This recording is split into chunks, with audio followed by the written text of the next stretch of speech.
Middlekauff. Hey, babes. We are recording this live on YouTube on Thursday midday, high noon, and a lot going on before this weekend. Championship weekend, John, in college football, big NFL games. So much good stuff. Let's tell you that this podcast, as you get ready for your weekend, I mean, since it's a Thursday, I guess the weekend is here.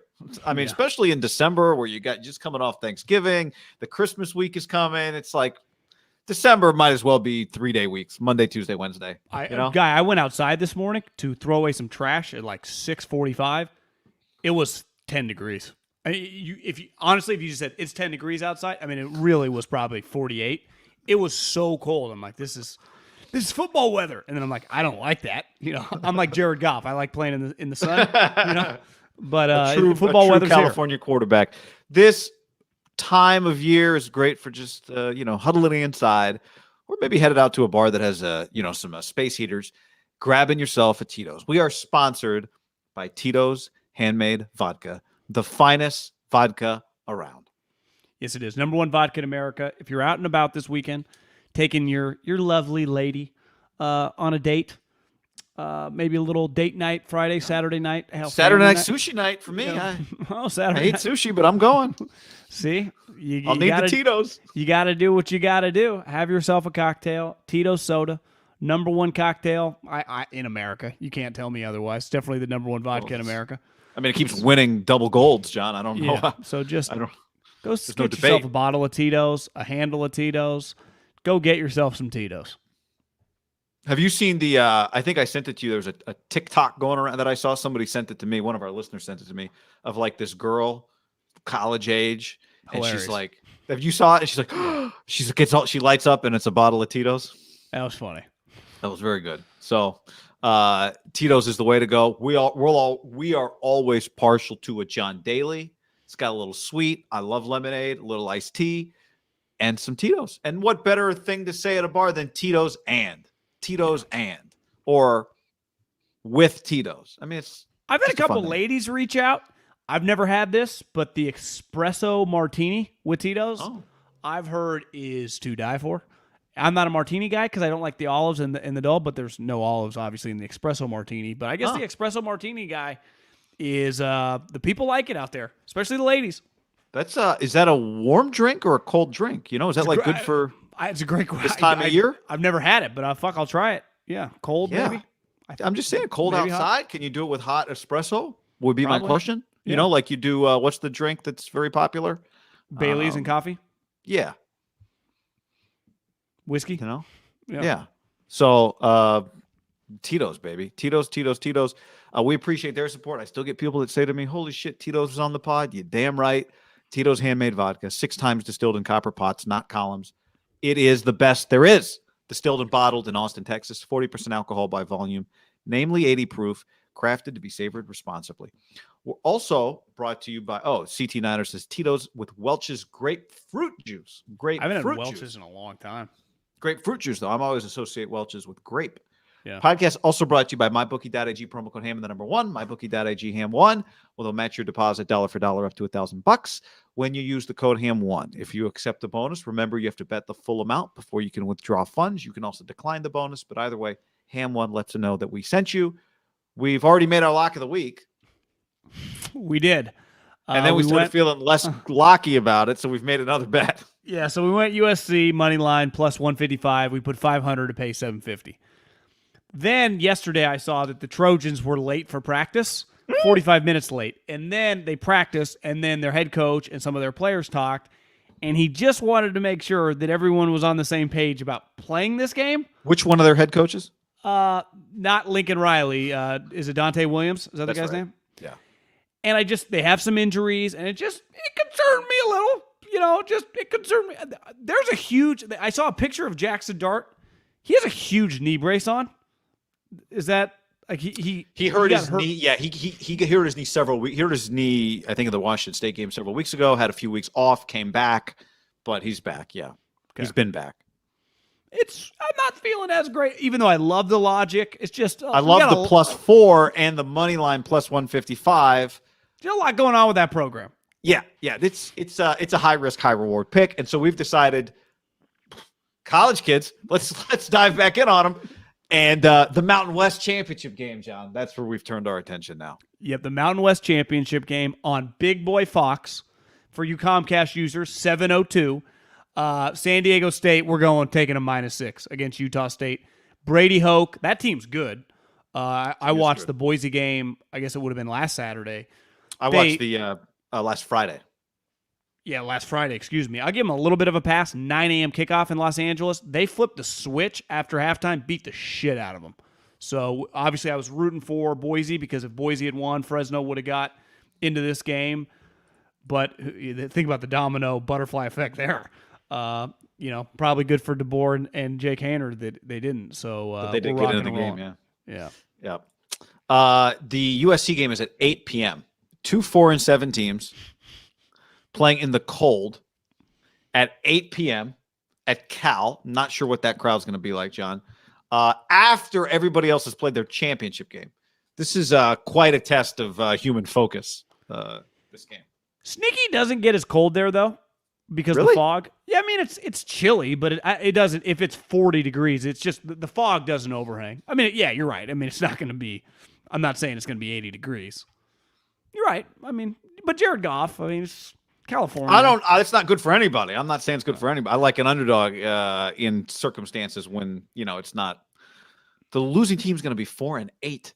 Well, if we win both these games, Guy, we would make $750 plus $450. I mean, we'd have a good weekend. If we lost them both, we'd lose 1,000. Yeah, really quick. But hey, you got to risk it for the biscuit. Yeah, look, luckily this podcast has been generating funds. We have taken some of those funds and put them in a charity drive that we're doing in partnership with No Kid Hungry. No Kid Hungry actually is the real, they're doing the real work. We're just trying to drive some funds to our fundraising campaign. If you're listening to this podcast or watching it, either way, the description has the link, or you can just go to nokidhungry.org/ham. We're trying to raise $25,000. We've taken some of this podcast hard-earned money. You say, well, what are you guys doing? Are you just asking me for stuff? 10 grand, Guy. We're putting our money where our mouth is. We put in, say it again, $10,000. $10,000 we put into this fundraiser to start it. Then our friends at Tito's Handmade Vodka, we called them up. We called up Dev and we're like, you interested? He said, hell yeah, we're putting in $5,000. Then we called up the Adler brothers at Puesto. We said, you guys do great food. You do great work. Are you interested? They said, hell yeah, put us down for $2,000. That's 17. So that's where we're at. But we need more. Yeah. Giving Tuesday. A lot of you jumped in on Giving Tuesday. We appreciate it. But this thing's still going. I'm talking a lot. I realize John's just kind of my hype man on this pitch right now. I apologize, John. I'm rolling. End of the year. Okay. That's how long this fundraiser's going. 1 in 6 kids is at risk for hunger. Any time of year that is unacceptable. This time of year when so much of our lives revolves around getting together, the warmth of the home, a meal shared with loved ones, it's really unacceptable. So No Kid Hungry is attacking that. They always attack it. They attack it nonstop, and we can help them. Yep. Get on it right now. NoKidHungry.org/ham. Donate. Sorry, I didn't let you in on that one. No, it's fine. I was feeling it. Ride you like Secretariat. We also, one other thing before we get to a few football topics. Shave it or save it.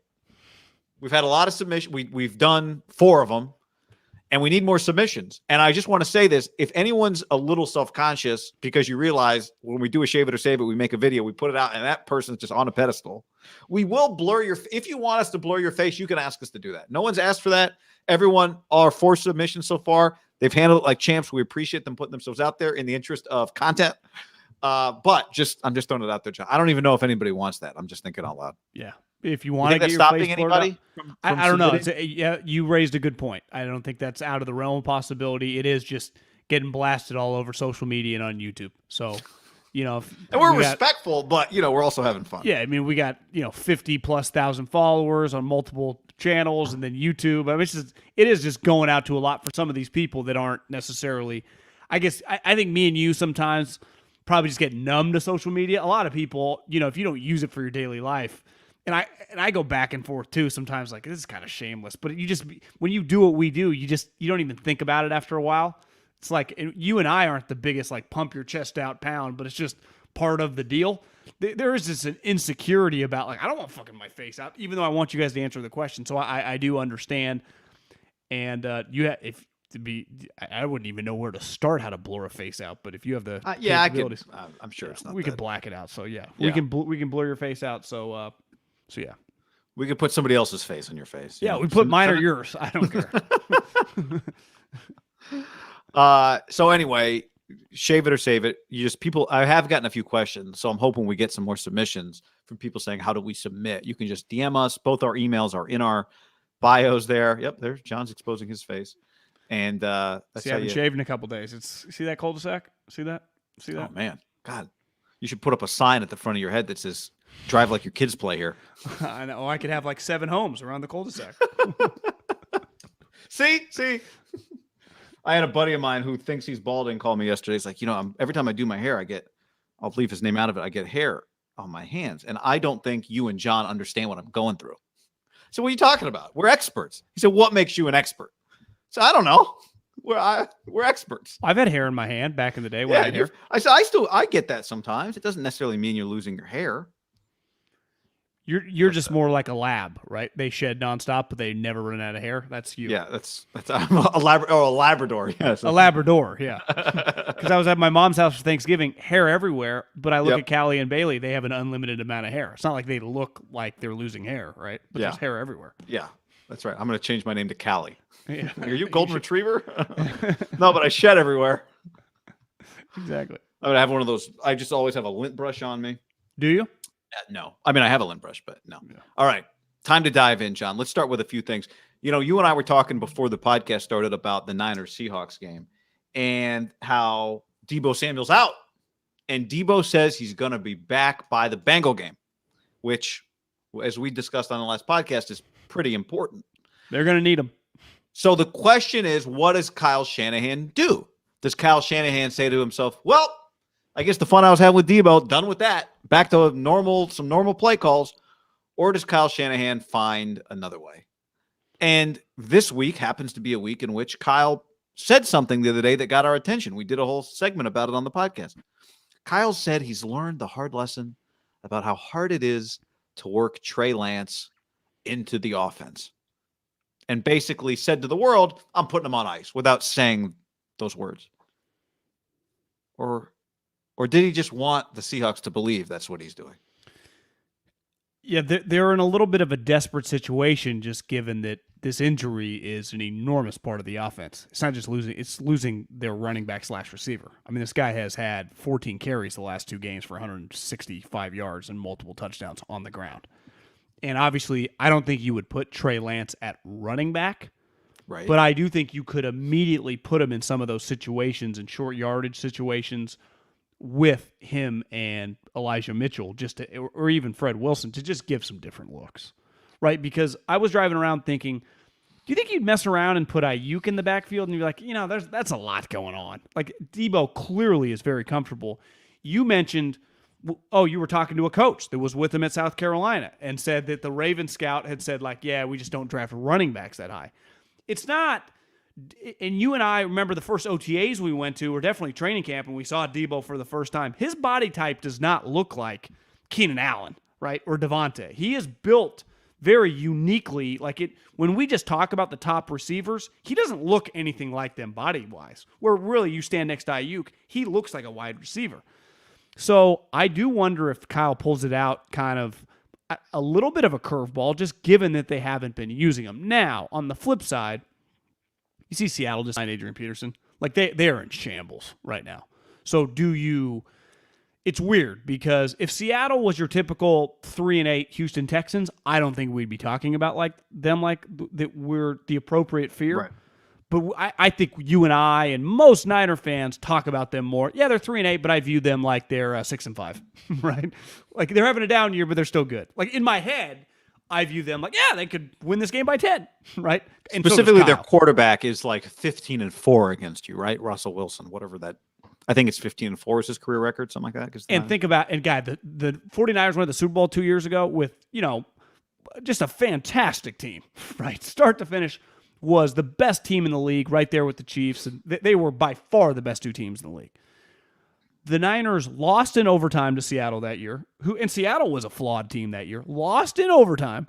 And then the final game where the Niners won the West at Seattle, it was a knockdown dragout, right? So it's like this team, when they're good and the Niners are good, they can hang.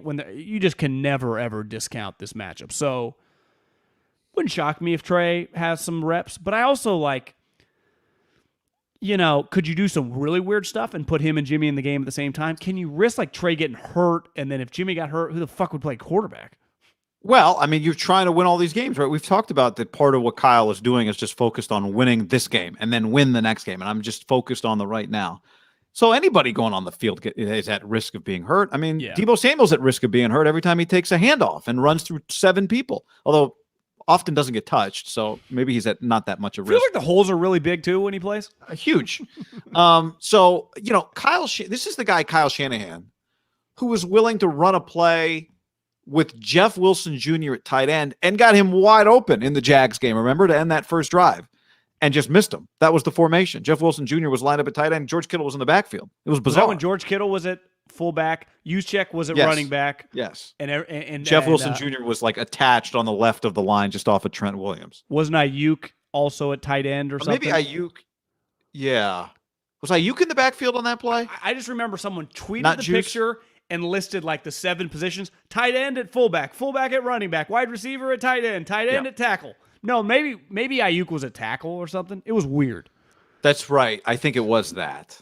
Yeah. I think it was something bizarre like that. But so you're telling me that guy – now, I do think you agree, I believe, that there's a lot of truth in what Kyle said the other day about the difficulty of working Trey Lance in. I think it's true. I think that's real. But also – I think that quote was more big picture, why I never really thought about just making him the full-time starter. Yeah, see, to me, that quote was more about if I put him in at a certain spot, it's harder for me then to play the rhythm of the offense. I think your take was it was a reflection of what he learned out of the Cardinal game, but I also think it was him saying, when I bring this quarterback in halfway through a game for a series, now the defense is not doing anything that I recognize. Yeah, he wasn't talking about just bringing him in for one play, running a run play, right? Because he doesn't care what the coverage is. Yeah, he was kind of resulting back to or going back to rewinding to week 3 of the preseason when he just ran series and then went back to Jimmy. That's not possible. Right. So that guy who did all that crazy shit in the Jags game and has been doing that stuff since and then decided, we're going to use Deebo both ways. He really can't find a way to make up for Deebo's loss by working Trey Lance in. I think you're right. I think it might be something more like what you described with both of them on the field at the same time. Anthony in the stream says, remember Kyle's comments after the draft where he basically said, don't ever trust what he says. Akash says Ayuk was in a 3-point stance. Ayuk handed the dirt, says Matt. Yeah. So, when I was watching the Mannings had on Michael Irvin a month ago, if you go back to Miami tape, he's their wide receivers used to have their hand in the dirt, flexed out wide. And really? He's at the time, the wide receiver coach made a lot of sense. He's we were all track guys in high school. He's when you guys run track, your hand's in the dirt. He's you get a faster start. And he's looking back, they were making fun of him. Yeah. But obviously Ayuk was more for fucking with the formation. I'm talking out wide, hand in the dirt. Yep. Football's come a long way since the late 80s. There's a lot of crazy shit that offensive coordinators do out there all the time. I also think, wouldn't you say on the flip Kyle's side, one of them. Wouldn't Seattle have to just be a complete kitchen sink game for them? What do you got to lose at this point? For Seattle? Yeah, try some just wild shit. Yeah, it just depends. Are they all in? Yeah, might quit. Is the team all in? But you're Russell right. At this point, what are they trying to accomplish? Just not lose a rivalry game at this point? Yeah, remember several years ago, the Bosa year, the Niners won that game in December against a good Seattle team, and they were terrible.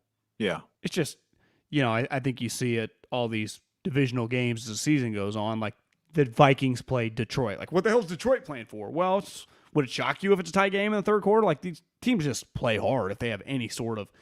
The thing in football, I think more than basketball and definitely more than baseball, you're just not on scholarship. How many guys on Seattle beside Jamal, Bobby Wagner, and Russell feel confident my job is safe, right? It's just a nature of the sport a little bit.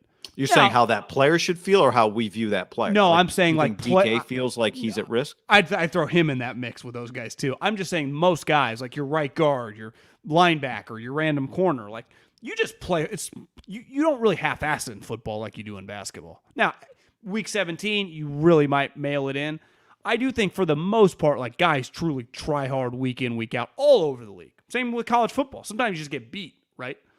Because like you can get cut. How many guys on Seattle, that weren't drafted by Seattle have just been cut probably in their life? It's just a nature of the sport. It's why it sounds cheesy, but like coaches hammer this shit home. Like, and luckily the Niners, this is like, they ain't good enough to go to fucking play anybody. Like, we're better than. Like, they asked Kyle yesterday, like, do you feel better, different in the room? He's like, for what? Winning 3 games? It's not like we've won. It's not like you're the Chiefs and gone to 2 straight Super Bowls, right? Like, you didn't. You missed the Super Bowl or you missed the playoffs last year. So I think we'll get to the Seattle thing in a second because I think it's a telling game for them. But do you think that any part of what Kyle was saying this week about how hard it is for him to work Trey in, any part of it in the back of his mind thought this is one way to mislead Seattle and sneak Trey Lance into the game? I don't think it's out. I don't think it's out of the realm of possibility. But by the time he talks, a huge part of your game plan is Monday night and Tuesday. So now with a divisional opponent, it's a fluid carryover thing, right? Like what would the Bengals be considered? What do they call the uncommon opponent? I would say Seattle's a little different. Like how many times now has Kyle faced Ken Norton and Pete? In terms of he's the OC versus their defense. So it's, I don't think it's he might stumble upon, I think like this look and this look with Trey, because they've only played them one time with Trey, and Trey played in that game, so maybe he's comfortable. Yeah, I don't think it's out of the realm of possibility. But I would, even if he plays, it would be small amount sample size. Like I wouldn't expect like, oh, he got 15 plays. Like I would be stunned. I'd be all for it. That'd be cool, but I don't expect that. Do you? Like even if I told you right now, Kyle was lying, Trey's gonna play. Like I told you, hey guy, I got inside information. Peter's just texted me, get ready for a little Trey show this week. I said, how many plays would you guess? Yeah, I mean, to me, it's 4, maybe 5. Yeah. I think short yardage shit. Even though Jimmy's pretty good at that sneak, they sneak. Yeah, it's 3rd too. It's not about necessarily needing to pick up a yard so much as it is about just having another pitch. Right now, if you look back last week, Debo had 6 carries and 4 targets. The week before against the Jags, Debo had 8 carries and 2 targets. So what you're trying to replace, based on the last 2 weeks of usage, is 10 touches. Debo only had 1 catch and 4 targets last week, but 4 targets, right? That's what you're trying to replace with Debo is, and it's, I don't know if you'll be able to get, like 2 weeks ago, he was 10 touches for basically 100 yards. And then last week, how many yards did he have in total? We had 66 on the ground. And only 1 catch, so it's hard to account for those targets. I mean, one of them was an end zone shot. But it was 12 and 66, so 78. So you're trying to create 75 to 100 yards with some other plays. Which isn't nothing, right? I mean, you only have 350, 400 yards of offense. That's a quarter of your offense. Yeah. And the touchdowns. But it's not. That's what I'm saying. You're going to have to piece that together. That's not all you Trey. Don't just, or all Jeff Wilson is not picking up those yards. But I think Trey Lance could be a way that you create 25 yards, or 20, whatever. I do think a nice Kittle 120 receiving. Could you get 7-8 catches for $140 from George? Maybe just a George on the highest paid tight end in the game. You could use one of those games. Yeah, but again, like you're not taking everything. You're saying, George, what you do plus what Debo does. You're still piecing it together a little bit here when you lose a player as valuable as Debo. The good thing is they have 2 premium talents, obviously George, but even Ayuk. Can I up their usage rate 20% each? George, easily you can. Ayuk, like, hey, could I get my 8 for 100 game out of you? The thing with Kittle is you're like, well, his usage rate is 100%. It's just, I know. Is he passing? Is he catching or blocking? Pass blocking, run blocking, pass catching. Or just give it to Elijah 30 times for 150 yards. Just run it down their throat. Yeah. So, I don't know. But I've convinced myself that we're going to see some sneaky Trey Lance this week. I agree. And I think it'll it'll just be another reminder. If we see some Trey Lance, let's remember that Kyle this week acted like he can't figure out how to use Trey Lance. And if we don't see Trey Lance, then let's believe what Kyle said, because this would be a week to work Trey Lance in a little bit. Totally. Like you said, good point. Especially he has seen this team. No, they've seen him, but he has seen this team. So maybe that helps him out a little bit. It is. I think the other thing that's unique about it, given the circumstances for the Seahawks, is just this will be, I think, a telling game for them and how we evaluate them. Because what would you say Pete Carroll's number one? What does Pete Carroll hang his hat on more than anything else? Energy? Competition. Yeah, just bringing it every single time. And if Seattle doesn't bring it, even at 3-8 for a rivalry game, kind of embarrassed, lost 3 in a row, lost 6 of 7, then their season is over mathematically. There's only one NFC team. There are 16 teams in the NFC. Only the Lions have a worse record. Only the Lions have a worse record than Seattle. Wow. To me, that's the craziest thing to look at. The Bears, the Giants, they are in second to last in their conference. That is crazy to look at. Guy, their record in the conference is 1-6. They have gotten their ass kicked by the NFC. How is that possible? That's wild. Hell, even when the Niners fell apart, they were never that far down last year, right? They were competitive. Seattle stopped being competitive. I think this is the kill shot. And to me, this is the kill shot. You knock Seattle out, like we said yesterday or 2 days ago, this then kind of, bleeds into the stories start coming, I think, fast and furious. Because you start going 3-9, especially if the Bears were to win, and you start being 2-3 games back on the next best team, and it's just you and the Lions are that shitty. It's you're closer to Dan Campbell than you are Gettleman. They do play the Bears and the Lions on their schedule, by the way. The Bears are one game better. The Lions are obviously winless. Can you imagine if the Lions were to beat Seattle? How uninspired is Seattle at home for those 2 games against the Bears and the Lions? You couldn't pay me if I was a 12 to attend that game. But here's the other on the Don't flip worry, side. the 12s might be at the 12s. I'm probably ain't coming to that game. Guy, the Niners, you win this weekend. They're in the playoffs. They're a playoff team. Because if you get to 9 this year, you're playoff bound. And they would be 7-5 with a game remaining against the Falcons, a game remaining against the Texans. They're just in. And they still play the Rams, who they haven't lost to in years. The Titans game's going to be hard because it's a short week late in the season. That game's kind of crazy. A Thursday night game in December, you got to travel to Tennessee. That's...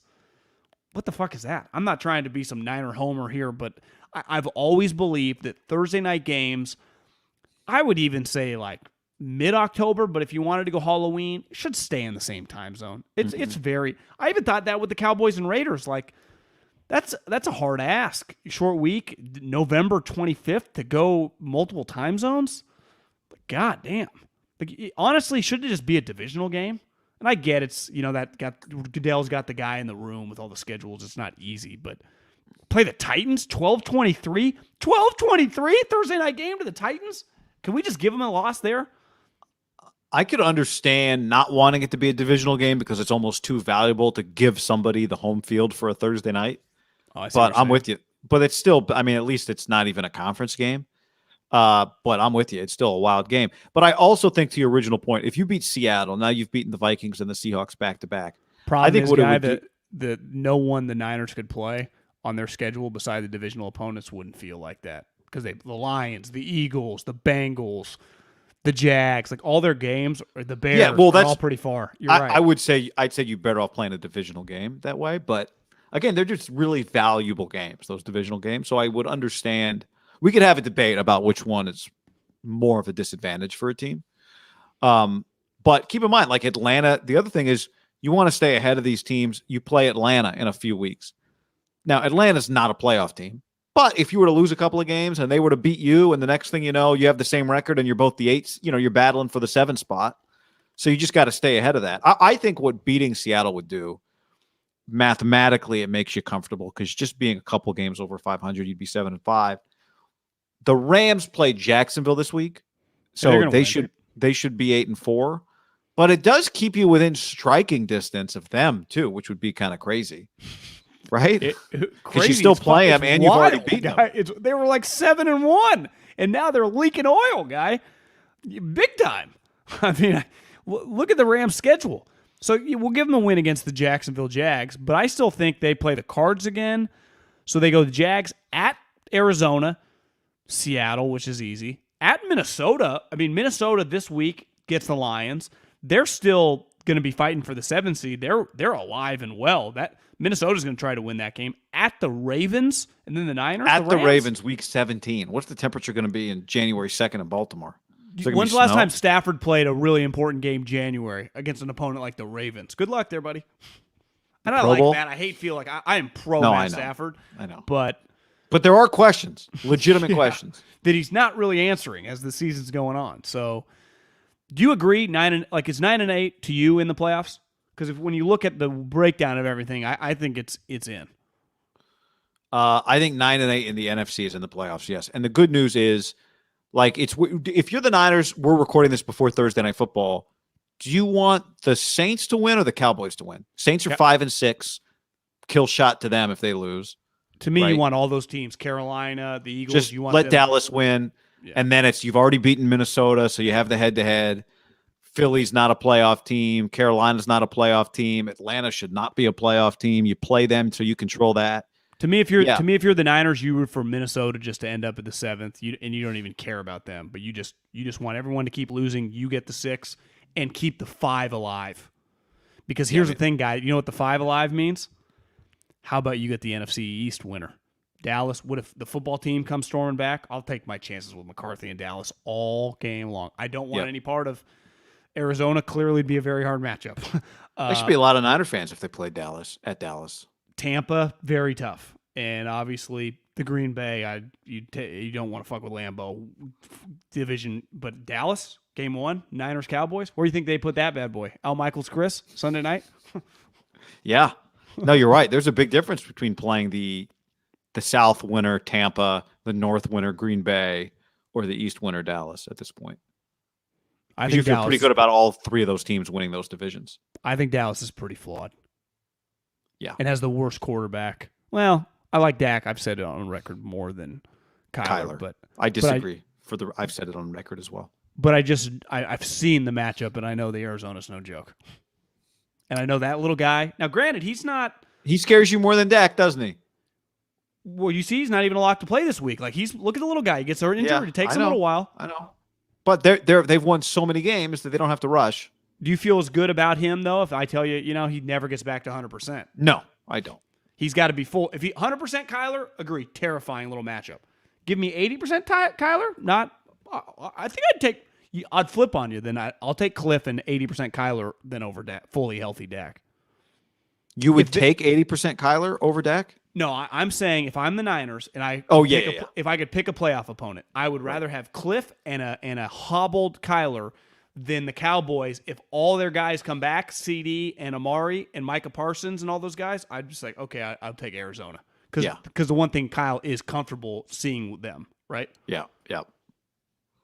And I do think Amari, who's covering CD Lamb for the Niners, would be a problem. Yeah, CD and Amari. Yeah. Trent could block Micah Parsons. Tony Pollard and Zeke. Zeke's healthy. Yeah. So I think the other part of it, and you said it to start this conversation, if you're 7-5 and you just beat Seattle, or it feels like you should beat Seattle, but I think people would start to exhale a little bit if you actually take care of that team. I completely agree. But it's hard. I mean, Cincinnati's better. Well, I'm not breaking if they beat Seattle, that builds up to an enormous game in Cincinnati that luckily the repercussions of losing that aren't as devastating as what we just witnessed last week, right? Minnesota, San Francisco. Like, you can lose that game and you're still okay, but it's a huge game, right? But you can lose it. Well, the good news for the Niners, like, they play some of these teams that are, the Minnesota game, they play, basically they play the Minnesota game again when they play Atlanta. So if Atlanta is still, I don't know that week 15 Atlanta will still be in the conversation. I don't really think they're in the conversation now. No, you just got to win this weekend, and then we'll just focus on Cincinnati, which is just a huge game because you win that, all of a sudden, like, oh, the fucking Niners good? On to Cincinnati, John. We're on to Cincinnati. Yeah. Can't be on to Cincinnati a lot. Yeah. Very true. Got to win. Got to win this game. So, yeah. Before we go any further, let's tell the people about this time of year. If you're like Middlekauff, I know what Middlekauff had on his old Tootsies, taking the trash out this morning in 48, but it feels like 10 degrees. He had his Overland slippers on at overland.com/ham. You can get the best, highest quality sheepskin slippers on the market. Yes, you can. Overland.com/ham. Family-owned American heritage brand. Puts comfort and quality first for nearly 50 years. And sometimes you hear that and you go, it's an easy thing to say. You and I have these slippers. We swear by these slippers. We know these slippers. Quality comes first. They are warm, comfy, but durable. Like you said, I can go out in the morning, take the trash, see Billy, see Maureen, my neighbors, and wave to them as I'm going to pick up that DoorDash breakfast. I actually don't have a Billy, but you see people, you wave to them, I don't even know half their names. And wearing my slippers. They don't get dirty. I wear them right back into the house. Overland.com/ham. What sets them apart is that they're one of the only brands in the world using true double-faced sheepskin. Ooh. So the suede you see on the outside is the same piece as the fluffy sheepskin you feel on the inside. It makes it lighter, makes it more durable, and comfier than you could imagine. These are the ones to get. Don't wait another day to slip into something way more comfortable. Get the best, the highest quality sheepskin slippers on the market at overland.com/ham. That's overland.com/ham. Podcast is also brought to you by Trade Coffee. Go to drinktrade.com/ham. Oh, by the way, I should mention, John, at Overland, you get free shipping and free returns. Oh, go to drinktrade.com/ham and then use the promo code ham to get $20 off your first 3 bags of some of the best coffee in the world at drinktrade.com/ham. Guy, their goal is to make every cup of coffee your best ever. And here's what happens. The Trade will match you to coffees that you'll love. They have 400 plus craft coffees and will send you freshly roasted bag as often as you'd like. Trade guarantees you'll love your first match. On the off chance that you don't, they'll replace it with a different bag. You can give feedback as you sip, as your preferences evolve and as they change. And you can feel good about every cup since the Trade partners with 55 plus small U.S.-based roasters. That's the key, guy. Get the roasters that are American-made, committed to ethical and sustainable sourcing. So for our listeners, right now, Trade is offering a total of $20 off your first 3 bags, guy, at checkout. To get yours, go to drinktrade.com/ham and use the promo code ham at checkout. Take the quiz to start your journey to the perfect cup. That's drinktrade.com/ham, promo code ham for $20 off your first 3 bags. Holiday season, get the coffee. That's right. Maybe the coffee lover in your life would love a gift of better coffee. Get their personalized gift subscription at Trade. Enjoy. Now we're talking. All right, John, check this out. Here's a story I'll read to you from USA Today. A 45-year-old man declared dead was found alive after 7 hours in a morgue freezer this month. A 45-year-old man in India was found alive after he was declared dead and kept in a morgue freezer for 7 hours. According to the Times of India, Srikesh Kumar was hit by a motorbike in India on November 18th, taken to a hospital in critical condition. Doctors later declared him dead, and he was moved to a freezer the following day. When his family went to identify the body 7 hours later, his sister-in-law noticed he was moving. The emergency medical officer had seen the patient at around 3 a.m., and there was no heartbeat. He told me that he had examined the man multiple times, said the superintendent. He was transferred to another medical facility, was still in a coma, but undergoing further treatment. The investigation was open to determine how he was declared dead. It's nothing short of a miracle. Do you know what I'm a big believer in, Guy? What's that? The cold. I don't like it, but I have started to take cold showers. I've heard, I'm like Rogers. Rogan has had on a guy before talk about Lewis cold Howes, showers. I think, is big on the cold shower. It's great for your body. It's great for your metabolism. It's great for health. Literally wakes you up, it turns out. Yeah, it's incredible. And it's good for your joints. It's good to bloat. It's good for everything. And I think, you ever seen Demolition Man? Sylvester Stallone gets in some trouble. And they put him in this freezer. And 1,000 years later, he comes back to life. And I do wonder. Now, obviously, this guy, they thought he died on impact of a motorcycle crash. If they would not have frozen him, I wonder if, put him in like the freezing tank, I wonder if he lives. I don't If think they so. just like left him out. Yeah, and just like leaving out raw food or something instead of putting it in the fridge. Mm-hmm. That's an incredible story. Well, in any event, John, the Raiders are 6-5 and playing the Washington football team this week. And I thought they were toast. I thought there was no way they were beating the Cowboys short week on Thursday. I thought they were like the Kumar guy. I thought they were yes. Put them in the freezer. I thought they were done. And yet here they are. And I got to admit, they ain't done. What do you think? Was that the They're biggest the 8th seed right now? I know we had talked about this a little bit, but was that the biggest moment of Derek's career when you factor in 38 million people watched? Yeah, he didn't play in their playoff game. It was their season hanging in the balance. It was against the Dallas Cowboys on Thanksgiving, and the game really mattered, and he played fantastic. Yes, I think it was the biggest moment of his career. He played fantastic, especially like undermanned, right? Obviously, we know Ruggs is gone, but Waller got hurt. And Deshaun Jackson, like, you got to give them like they have a little bit of something. Like, they've developed a little just immediately. Guy, the AFC West this weekend, if you look, are they the deepest division in football? The worst, they're all 6-5, beside the Chiefs, who are 7-4. So the Chargers played the Bengals. The Broncos play the Chiefs. They got flexed into Sunday night, which I think people are like, you're really flexing in the Broncos just for Mahomes. Now, honestly, that game doesn't look terrible. And the Raiders play the football team, and the football team has a little life. Like, there's some big fucking games here in the AFC West this weekend. Like, could they get 3 teams in? It's not inconceivable. Probably not likely, but I think they're getting 2, right? Not a lock, but it feels like possible. Chargers play the Bengals this week. They could at Cincinnati. They could definitely lose that game and be 6-6. The Raiders win, they'd be 7-5. I mean, they'd be who knows. The Broncos are a 10-point underdog, so if they lose, they'll be. So let's say the Chargers and the Broncos lose, which by the way would be 6. As you said to me the other day, Vic Fangio. Every year we talk about Vic, like he's a stopgap. We talk about him like he's Ben McAdoo or something. He hasn't had a quarterback, and he's not in charge of drafting the quarterback, and he's gone 7-9, 5-11. He's 6-5 right now. It might be a 500-ish. You can't go 500 anymore. I do think when you look at the Pittsburgh Raiders, could. when you look at the Raiders' schedule, though, this weekend is kind of must win for them. Then they go at Chiefs, which even if they win this weekend, if the Chiefs win, what are they, a 8-point underdog? What would the Raiders be at the Chiefs? Yeah.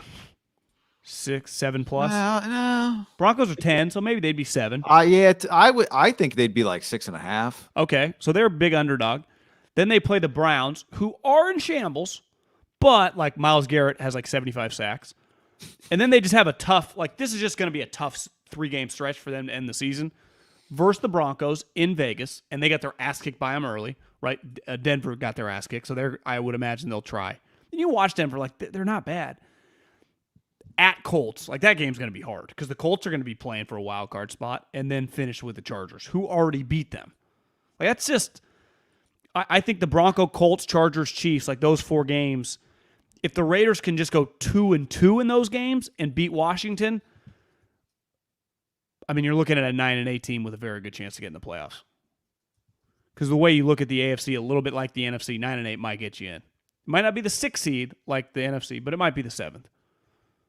Because the Colts could be better than you, and they might be 9-8, right? They're 6-6 right now, which doesn't feel like that's what they should be. But it's because they got in they started 1-4. They always start so slow under Frank. New episodes out, mid-season Hard Knocks. I haven't watched it yet, but where do I watch that again? HBO Max. Cool. So, yeah, I just don't trust the Chargers. There are questions. I saw you retweeted it yet, so I went and watched it. I think people are kind of on. I don't know if Keenan Allen, he's had a lot of drops this year, and I just think you watch their offense. Herbert's been off. They've had some drops. It's just a weird shit going on with the Chargers. They're smaller brands, so I don't think we talk about them enough. Or, I mean, a lot. Not enough, but we do. We'll talk about it a lot. But they kind of fly under the radar a little bit, right, for a team that should be pretty good. I think based on who they have been historically, people don't quite take the Chargers seriously. They don't. So when there's expectations for the Chargers, I think people love to get into the hype of them. And then if they don't meet them, people don't pile on them for failing to meet expectations. They just go away. It's like, yeah, okay. They're like the Jets without the anger. And they're doing the Jets without the anger as Lincoln Riley arrives in LA and the Rams have Stafford. Like the Rams are a huge story because of their failures. Like it's different for the Rams, right? The Rams' expectations, if they fall short, it's a big story. If the Chargers fall short, it's like, well, what have they proven? Why do I have expectations to begin with? Anyway, so yeah, I think the AFC. But even then, like we're talking about, they're struggling. They're 6-5. Like, but do you feel great about like even just the Raiders against a football team? Like that's going to be hard. Like their margin for error now in these games. It is going to be hard. But I go back to Derek. He is so much better than Taylor Heineke. Oh, way better. And even though Darren Waller's not playing, guy, at this time last year there wasn't a soul that knew who Taylor Heineke was. And with all due respect, in all likelihood, the way the NFL works with quarterbacks, in 2 years, we'll be back to remember Taylor Heineke? Yeah. If it's not that, I'll give him – I mean, I'll give him a ton of credit for what he is. He plays like he's on borrowed time. Yeah. So he's not their solution. But you're right about the AFC. I mean, just look. Right now, though, you don't get to an under 500 team in the AFC until you get to the 13th team in the AFC, Miami at 5-7. Okay, 12 teams are 500 or better in the AFC. I think the Dolphins are sneaky kind of hot right now. They won 5-7. Yeah, Tua. There's like all these Tua's figured it out. Like they figured out how to work with Tua stories. Have you seen a couple of those? Like, they're but they've been playing the Jets and the Texans. I mean, look who they beat: the Texans, they beat the Jets, and they beat the Panthers. Okay. They beat the Ravens, but that was on Thursday Night Football at home. So, John, you have to get to the 13th team to find a team under 500 in the AFC. Actually, in the NFC, they play the Giants and Jets next 2 games. They could be 7-7 before you look. In the NFC, you can't even get through the playoff teams before you get to a team under 500. The Niners, 6. They're over 500. Then Washington is 5-6, 7. So there's basically, you could argue, twice as many solid teams. Now, I mean, Philly, New Orleans, these teams are not easy. Atlanta, these are sub-500 teams, but they're sub-500 teams. Well, I think if you're a Niner or Vikings fan, you want the Raiders to just knock Heineke out. Because if they win this game, they'd be 6-6 and right in the mix, right? For a playoff spot, Rivera. Yeah. Like they wouldn't be going away because they do have a good, they have good players on defense. They haven't had a good defense this season. Washington would all of a sudden be alive if they win this week. They just would, numerically. What's their schedule look like? I mean, I would imagine it's got some. It's hard to play the schedule game, but I'm sure they've got some NFC East games. Yeah, they got the Cowboys twice, the Eagles twice, and the Giants. Because I saw someone say Cowboys ain't beating them twice, are they? In 3 weeks? Well, it's like maybe I saw this headline on Twitter. If the Reds or the football team were to win this week, like they would not be out of it in that division because I didn't realize they played them twice. Cowboys should be rooting for the Raiders. Yeah, that's an easy one.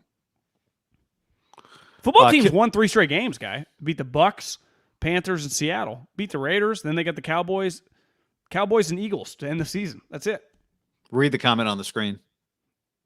Jack Del Rio going to I don't know. Does Jack Del Rio really call plays? I forgot it was Del Rio revenge game. Yeah, it's Del Rio revenge game. He's kind of vindicated a little bit.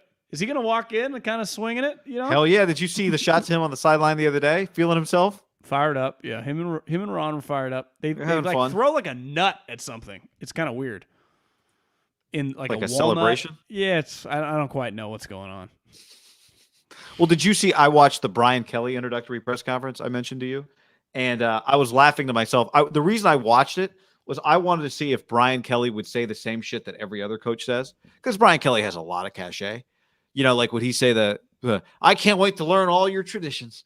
Well, when they introduced him, he and the AD hold like a pipe. Did you see? Oh, he put up the L. Did you see the pipe? They hold like a 2-foot long piece of pipe. It looks like maybe it came off of a goalpost, or it was like the original bathroom at Tiger Stadium. This was the pipe. I don't know. It's like a pipe, and it's got a number written on it. And they both hold a piece of the pipe and pose for a photo. Like, what is this pipe? Like a round, it's like a big piece of PVC pipe. I don't know. I didn't Google it. Somebody can tell me. I don't know what that tradition is, but One thing he busted out that even Lincoln didn't. Lincoln doesn't need to, but Brian knew. He had to play the game a little bit. I'll be a reporter. Hey, Coach. This is James from KRXT Channel 4.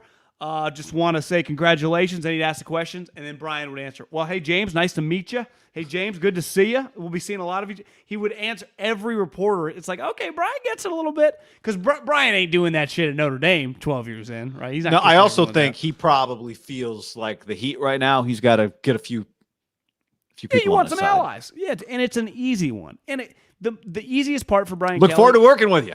Is the football part. Now, his coordinators, he wanted to bring them both. Both are staying. One guy's the head coach. You see how young Marcus Freeman is? 35. Marcus Freeman's 35. Tommy Rees, 29. I love Tommy Rees was like, this is where I want to be. It's like, wait, he played quarterback at Notre Dame, right? Yeah, but Tommy Rees smells the head coaching job. I just think he's prideful in it. Absolutely. If you're him, why wouldn't you? His dream might be at Notre Dame for life and win a national championship at Notre Dame, which is not out of the realm of possibility. I don't think it's impossible. Millennials are having a good run right now, guy. Especially if the playoff expands. Yeah, Notre Dame. If the playoff expanded, what would Notre Dame be? Like a 6 seed? It'd be the playoff every single year. Yeah. Well, I mean, they wouldn't have the automatic, but if the playoff expand, you get an automatic for a conference champ. There's 5 spots, but still, yeah, they'd be in every year. Isn't the playoff expanding next year? We'll see. Why not next year? I think it might, because ESPN has the rights to the playoff, and if they expand the playoff before ESPN's rights expire, then ESPN has exclusive negotiating rights for the playoff. So, in other words, you just give ESPN the college football would be giving ESPN. So you're saying like Fox and CBS will try to hold off. I'm saying the reason to hold off is so that you could have Fox and CBS and Apple and Amazon and everybody bid on it together. As opposed to ESPN has the exclusive in their deal, the exclusive negotiating rights if something changes in the playoff before the end of their contract. Rob asked, what team is John a fan of? Raiders, obviously. Yeah. Big Raider homer. John Middlekauff. Big homer. Yeah, die hard. I just saw a photo as we record this on Thursday of the, let me see if I can show this to you. Well, whatever. You can find it on the internet. Of the field at Allegiant Stadium, speaking of the Raiders, where the Pac-12 championship game will be played on Friday night. It looks to me, I just texted somebody to ask, it looks like they're on a grass field. I would imagine they might give them the Raiders. The grass. Well, it looks like I think they're using the grass field. Because for people who don't know, at Allegiant, UNLV uses a turf field and they roll in the Raiders' grass. Maybe I will show you the photo. It looks like a grass field to me. And I guess it's 2 days difference, right? So it's not like a Saturday, Sunday thing. The Eagles have been doing it for years. Temple plays there on Saturdays all the time. The football team game is a Raider home game, right? Yeah. That's grass field. Oops. The University of Miami and the Dolphins do it. So looks like grass to me. Yeah, it looks good. But it's hard to tell. The lines could be turf. The paint makes it look like it's grass. It's a big upgrade. Listen, it was cool at Levi's. I went to a couple. I actually saw when Mariota. Do you know who the game I went to? Mariota beat to go to the Rose Bowl. He beat Arizona and Rich Rod. That feels like a long time ago. Rich Rod made the. I think SC was not eligible to go, and I think Arizona replaced him in the Pac-12. They beat the shit out of him, and I remember going on the field, and Bernardi was. Everyone was, Buckner was on that team. Dimitrov was there because Buckner and Armstead were on that team. I remember going to warm-ups like, God, these guys are huge. But it's a big game for old Mario because if you're gonna he gets a lot of love nationally, And I think sometimes, and listen, I'm not an Oregon hater, but I think sometimes we act like, and we did this a little bit with Chip, and we're doing it, like they have been good our entire life. Like, and maybe it's because we were being Fresno State guys, Fresno had like this weird rivalry, even though Oregon always won, but they played these incredible games. Like Oregon was always, when Fresno would play them, we're always like had a teen next to their name. And it wasn't like 19, it was like 12. I guess 12's not a teen, but like 14, 15. Like they were always ranked. Bilotti was winning a lot. Like this is a high-level program. And Chip was clearly on a different level. And I think Mario, different than Chip, his recruiting is like on a Saban level. but he got the living shit kicked out of him 2 weeks ago. And you and I bet on that game. I would not bet on this game. Not because I just think Utah's a lock again, but I don't feel like I'm not confident in Oregon in this spot at all. It's alarming to me how many people are picking Utah. I understand. They won 30-7 the last time. As we sit here Thursday, I'm beginning to think Oregon wins this game. Now, there's a lot of things Utah do really well. I think Utah, in some ways, is the better, more complete team. But I also think it would be they lost 30-7. That's not who Oregon is. Oregon might not be as maybe Utah is just better. Their quarterback is. I mean, Anthony Brown completed under 50% of his passes. John, he's had 3 games this year in which he completed less than 50% of his passes. Think about that. 50%, 3 times under 50. I didn't say 60. I said 50. Now, that said, one of those games was Ohio State. And he's proven to be dangerous with his legs. He was very dangerous in that game. He can run. I think he's a pretty good decision maker. He's just not an accurate thrower. Like, he threw a pick against UCLA that was a bad throw. It was a good decision. The receiver was open. He just missed him. Jimmy Garoppolo just raised his hand and said, I'm not either, and I play in the NFL. So I think Utah could very well win again. Would not surprise me in the slightest. They're really good. But they've lost 1 game since September. I mean, they've been really – and it was Oregon State. That was the Oregon State game. They were up 14-0 on the road.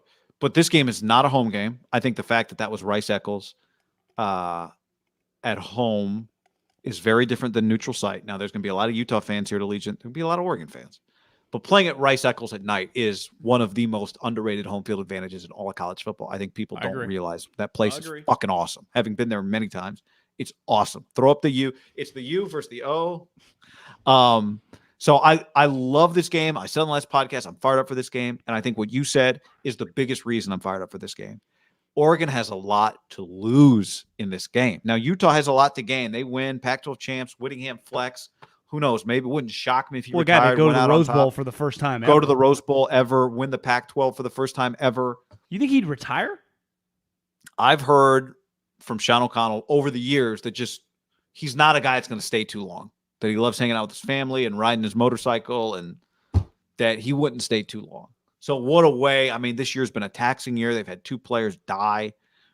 Aaron Lowe during the year, Ty Jordan in the offseason. It was Christmas Day last year that he was killed by an accidental gunshot wound. Aaron Lowe was shot and killed during the year. Best friends, both wore number 22. I mean, absolutely taxing year. But Oregon will have Oregon, who has been in USC's absence, filled the gap as the flag bearer. Washington's been down. Stanford's been down. Oregon has stepped right into it. Oregon's been at it for a while, too. Yeah, right? Like you said, it's been Chip. Helfrich went to say what you want, national championship game. Won a Rose Bowl, right? Well, yeah. Then, now Mario. This team has been in the CFP mix. They played Auburn. They beat Ohio State. Now Lincoln just actually won multiple Rose Bowls because he beat Jameis, but even though it wasn't technically the Rose Bowl. But wasn't that the game that sent him to the national title? Yeah, but I'm saying, didn't he also win a Rose Bowl with Mariota separately? And another Rose Bowl. I thought. That wasn't Chip's. Yeah, you're right. I don't think Chip ever coached Mariota, but I could be wrong. So you might be right.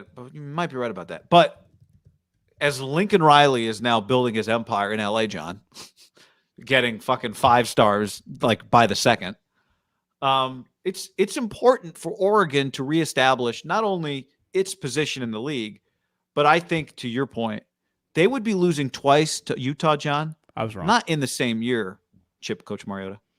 No, his Rose Bowl win was that win. Oh, okay. They'd be losing twice in 13 days, Middlekauff. 13 days from Friday to the last time they played. It feels like it's 3 weeks because this will be the 3rd game in 3 weeks. 13 days since Utah beat them till the championship game Friday night. That's not a lot of time to lose twice to the same team. And part of the deal was when Washington went to the Peach Bowl and lost to Alabama, the conversation really heated up in the Pac-12 that the league needs bigger players on the lines. You need to be bigger if you're going to hang with the SEC and the Big Ten. And Oregon has been the one And Washington did it on the defensive line especially. But Oregon's been the one that took that and said, we're going to be the ones that build ourselves on the lines. Well, guess who else is good on the lines? Utah. They just do it with 3 stars. So to plant your flag in the league as the number 1 team, to plant your flag on the team that can recruit in a way that nobody else can recruit in the Pac-12 to this point, and then be beat by the team that just develops 3-star big dudes and 3 stars other places, I think that'd be a tough pill to swallow for Oregon. It'd be a shot to the rep. Yeah, I won't count 2020 because it just doesn't count in the Pac-12. It's just an uncountable year. In 19, once Mario had been in control for a little bit, he went 12-2. And that, to me, when it felt like then they won the Rose Bowl with Herbert, like that put him on the map, got him paid, and got him some juice. This year they are 10-2. So, like, you win this game 11-2, it's a pretty good year. But you got to win. I think 10-3, while it looks good a couple years back, looking back, it actually would feel like a huge letdown, especially after they peaked Ohio State, right? And I think 10-3. There's different years. I think losing to Utah twice in 13 days is what would do it, because you can have solid 10-3 years where, you know what, it's not what we wanted, but 11-2. You go to the Rose Bowl. You've gone to the Rose Bowl 2 times in basically your last 2 years. He's in good shape. This is a huge game, and he's not the better coach in the game. You know, that's the thing. Well, we'll see. But I'm just saying, like, yeah, maybe on this individual guy, I'm just saying Whittingham is just a better coach. Like, we have the evidence, right? He's had a much longer career. Mario's year 3 as the head coach at Oregon, though. So, you know, he will have the opportunity if he wins at Oregon to do things that Kyle Whittingham hasn't done at Utah. For sure. It's a big moment. Like you said, ultimately Whittingham's resume is pretty well established. This would be a huge crowning achievement. This is a much bigger moment for Mario than it is Kyle. Now, that said, 2 other points. One, on Whittingham establishing his resume. I do think so much of the way we talk about Utah is like, man, what they were able to do with what they have. Like what I said. Yeah, they make 3 stars pros. But they do. But that's different. They do. But that's different than they're the best team in the Pac-12. Yeah. You know, we talk about them like, yeah, man, what they do is really impressive. Good for those guys. But are they the best team in the Pac-12? Because that's what they would be if they win this game. Well, they'd be like, yeah, we're way better in Oregon. Especially if they won this game by like 10, and they have 2 games where the margin of victory is like 50 points. Absolutely. It would be one of the most incredible accomplishments, even in a down season, in the history of the conference. I do think the other thing, just my other point on Oregon would be, college football is kind of crazy. That this is what it comes down. Like we wouldn't, in the NFL, you don't talk about games this way or teams this way for the most part. Now, Peyton's legacy in a game against the Patriots after he's lost, but like in the NFL, it'd be like, yeah, well, whatever. Maybe they'll meet again in the playoffs. You know, Oregon will have another shot at them. You know, we don't talk this way. Like it's like getting swept in your division in the NFL 1 year does not make us reevaluate what we think of you as a coach, right? Because it happens. It's happened. Because I'd say the bigger difference in the pros than college, especially in a situation like this. Mario's been getting a reach around by everybody because he's recruiting out of his ass. But he has earned it. He did beat Ohio State on the road this year. That's I'm defending Mario. Like Mario is recruiting Ohio State, Alabama, Georgia players. Like that's what he's been doing. So it's like it shouldn't be an even match. Utah is getting 2 and 3 stars. Now, he develops them into pros, but ultimately like Mario and Chris and Kyle are not recruiting the same player. Kyle would gladly take some of the guys that he gets, right? You know, what would he do for Thibodeau? A lot. But he creates. The irony is Devin Lloyd, his linebacker, might be the defensive player of the year in the Pac-12, number 0. Guy, I saw that guy in a mock draft in the top 15. Who is this character? Yeah, it's good. I'll tell you this, though. Mario wasn't recruiting him out of high school. So that to me is where, like, God, I love this. In the pros, you get a lot of credit for like moves, like chess match. But like, okay, they got Aaron Donald. Well, the Niners got Nick Bosa. Well, they got Matt Stafford. Well, they got Trent Williams, right? Like in college, that's what Georgia and Alabama. It's like, yeah, they both got sweet.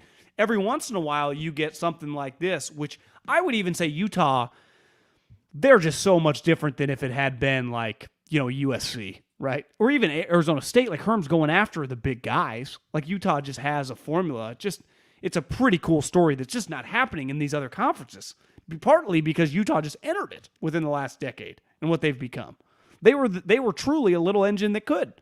It'd be like if Cincinnati's just in the Big 12 and all of a sudden Cincinnati's beating, you know, if Texas and Oklahoma hadn't left, like was beating Texas and Oklahoma, it'd be crazy. I'm just doing a quick search. I think it occurs to me, I think Kyle Whittingham's a college football Hall of Famer.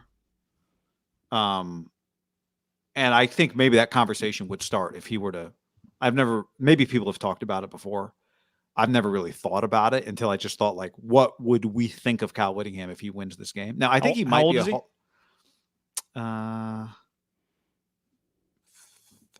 63. I think he just turned 63, I think. God damn, I was going to guess he was like 55. He looks fantastic. He looks good. I think he turned 63 the day after they beat Oregon, actually, now that I think about it. Because I Is remember. he the youngest? Yeah, is he the youngest? He's 62. He just turned 62 November 21st. So Okay, he turned 62. The day Jenny Taft, I remember, wished him happy birthday after the game on the broadcast, and he was like, "Hey, keep it down." You know where he was born? Southern California? Yeah, Central California. Where? I have Stockton? a connection there. San Luis Where? Obispo. Oh, Kind of cool. that is cool. Yeah, played at BYU, but you have to be 70, and you have to have a winning percentage of at least 60% to be a college football as a coach. To be a college football Hall of Famer, which I think he absolutely has to probably I know have. this. Andy Reid loves the guy. Like, has been close friends with him. I mean, His son literally works 4 for Andy. years. One of Kyle's sons works on the Chiefs staff. And in Steve Young's book, he talks about Kyle was like their star linebacker when Steve, was trying to become the starter. Kyle was a really good college player at BYU. It's kind of crazy that, the BYU guy just kind of established his legacy. Like, he was a part of some pretty legendary BYU teams, right? Steve Young, Jim McMahon. Like, I think they were humming back then. And he was their star linebacker, and he's become, he's been at Utah now. What's this going on, year 16? And really, he's been there since. I think it's 18. Do you know Kyle Whittingham started coaching at the University of Utah in 1994? Yeah. 94 till when are we ever going to see anything like that again in Power 5 college football? Like, does Lincoln Riley have 2021 to 2044? Like, no chance, right? No. He's the second longest. He was the third longest tenured coach of college football until only Kirk Ferentz and Gary Patterson had been at his school as the head coach longer. He's having a Stoops type 20-year run. I didn't think Stoops was 20 years. I think he was like 15. 15 is a long time as a head coach. G on the stream says AB got suspended 3 games for lying about the vax. Isn't he out anyway? I thought he claimed that it was his real vax. Misrepresented his status. What do you mean? I don't know. I don't care enough to actually read the details of that story. Yes! Antonio Brown, you can't make this shit up. I'm glad I almost tweeted out 3 years ago. I would have talking mad shit to the journalist because I was like, that seems like a pretty, like, if you're going to put that out there based on just the chef telling you the information and then immediately the team got his back, I'm like, I could see, Tom just got all these guys shots. He clearly just made it up. Now, here's the thing where I bet he's mad. I bet there's a decent percentage of players that did the same thing. Yeah. AB though, target. So we've got a huge mailbag coming on. Pay your debts, guy. Pay your debts. That's right. That's a good call. We got a huge mailbag. We were going through. There's a bunch of mailbag questions for Saturday's ham mailbag. So we thought we'd sneak a few into this podcast. What do you think? Still want to do that? Or do you want to just do it the other one? Just do it all in the mailbag? Let's just do it all in the mailbag. All right. Coming up on the next podcast, don't forget, everybody, the secret 4th podcast of the week is the ham mailbag that comes out every Saturday morning, both on YouTube and on the podcast feed. And it's going to be a meaty one. It's going to be a meaty mailbag. We like to keep the mailbag around, 20 minutes if we can. So yeah, just make it a light, easy weekend listen. Heavy hitters. Christmas tree, while you're going to the menorah farm looking for a menorah for the holiday season. Well, guy, we're already 3-4 days in. You're going to get lapped. Go to the Christmas tree lot, whatever it is you're doing, running errands, hiding in a closet. If you're from married, your when you're married to someone who is not Jewish, are you obligated to get them a present, or do you get her a present Hanukkah for Christmas? gift? Yeah. So I'm saying, do you get her something for Hanukkah, or do you just wait till Christmas? How How does that work? and yeah, you do gifts or don't. I mean, we haven't done it this year, but if you're going to do it, then you do it. Everybody gets a gift. Yeah. I'm a big fan of, again, I'd say I'm a big fan of gifts, but we haven't done gifts. So this year. Gotcha. So, but I mean, would you get her something for Hanukkah normally? Like if she was getting you something, would you get her something? Yeah. Because it's all about, you got to think about when the shoe's on the other foot. Yeah. When Christmas rolls around, I want something. Yeah. But I can't make that case if I didn't buy a Hanukkah gift. See, guy, the reality is when you buy a home, that's the Christmas, Hanukkah, that's the whole fucking present for years. Yeah, I honestly, I hadn't thought much about it. Yeah, this would be like, this is our present for life. Exactly. All right. On that note, thanks for hanging, everybody. Efficient work today. Let's all keep an eye on Sunday. And if Kyle Shanahan puts Trey Lance in the game, you know where you heard it. What? You want to tell them really quick about our friends at BetMGM? Hell yeah, I do. Yeah. You damn right I do. You know you do. Before we say adios, pelota. If you're into sports betting, you know how quickly the lines can change. And when you got a lot riding on those odds, it pays to stay ahead of the curve. So before placing your bets, listen to The Daily Tip, presented by BetMGM for the best analysis and information. Yep, we know what it takes to make a good show, energy, chemistry with good takes, and this show has it. So check out The Daily Tip, presented by BetMGM, with featured guests like bookmakers, Odyssey insiders, BetMGM experts. You'll always get a fresh take on the action. Michael Jenkins, okay? Chelsea Messenger, okay? They break down the big takeaways. They make sure you know everything you need to know to bet smarter. Nothing worse in betting than betting dumb. So as much fun as it is to bet on the game, it's more fun when you have the inside scoop from The Daily Tip. Yep. So bet with an edge. Tune into The Daily Tip presented by BetMGM. Listen weekdays, 6 to 9 a.m. Eastern on Odyssey, Spotify, or your favorite podcast application. For those of you listening on Spotify, thanks for hitting us with your little Spotify photos. Yeah, appreciate that. I need to start listening on Spotify. It looks kind of Spotify cool. Wrapped, I think is what they call that. But if you're on iTunes, huh? You listen to Apple iTunes, right? I do, yeah. If you're on iTunes, leave us a review. We appreciate that. Get a review. That's how you get in the mailbag for the next pod. This will be for the following week's pod. But go to iTunes, 5-star review. Tell us your favorite bar. And, leave us a question. Any question at all. Doesn't have to be sports related. Whatever you got for us. Save it or shave it. Send us pictures. You want us to blur out your face, let us know. You can hit us in the Instagrams or email us. Our emails are on our Twitter accounts also. NoKidHungry.org/hamgiveback. Help out. We're already almost at $18,000 last time I checked. So goal's 25. We got a month, guy. We just got to keep chopping wood. Got to keep chopping wood. It's good to have a goal, but it's kind of scary to have a big goal. It's like, we got to get there. Yeah. Although if we don't, they'll still happily take it. But, we set a goal. Let's try and get there. Exactly. All right, everybody. Thanks for hanging with us. Adios, pelota, because there's a lockout. Yeah.